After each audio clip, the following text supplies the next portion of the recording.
एक समय की बात है, आधुनिक युग का एक शहर था जहाँ जीवन बहुत व्यस्त और जटिल हो गया था। लोग पैसे, ताकत और पद के पीछे भाग रहे थे, लेकिन इस दौड़ धूप में नैतिकता और सच्चाई के सिद्धांत कहीं खो गए थे। इस शहर में एक साधारण युवक अंशुल रहता था। अंशुल को बचपन से ही अपने दादा दादी से भगवान राम की कहानियां सुनने का बहुत शौक था।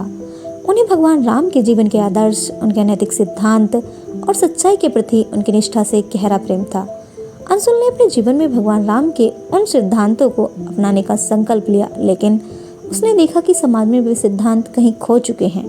एक दिन अंशुल को एक चुनौतीपूर्ण स्थिति का सामना करना पड़ा। उसके काम करने वाले ऑफिस में कुछ लोग भ्रष्टाचार में लिप्त थे और उसकी ईमानदारी पर सवाल उठाने लगे। अंशुल ने सोचा कि अगर वह भी उनकी जैसा बन जाए तो उसका जीवन आसान हो सकता है, लेकिन उसके मन में भगवान राम की छवि और उनके आदर्श जीवित थे। उसने ठान लिया कि चाहे जो भी हो, वह सत्य और धर्म के पथ पर ही चलेगा।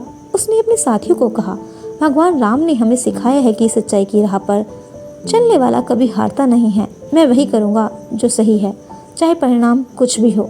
धीरे धीरे अंशुल के इस दृढ़ निश्चय और ईमानदारी ने उसके साथियों पर भी प्रभाव डाला। उसके साथ काम करने वाले लोग उसकी ईमानदारी और सच्चाई से प्रभावित हुए और धीरे धीरे पूरा ऑफिस भगवान राम के सिद्धांतों को मानने लगा।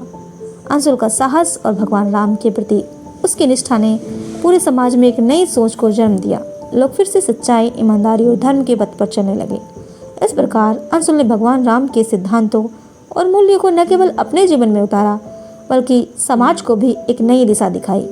यह कहानी हमें सिखाती है कि चाहे समय कितना भी बदल जाए, भगवान राम के सिद्धांत और मूल्य हमेशा प्रासंगिक और अमूल्य रहेंगे। अंशुल की यह कहानी अगर आपको अच्छी लगी है तो वीडियो को लाइक, शेयर और कमेंट अवश्य करें।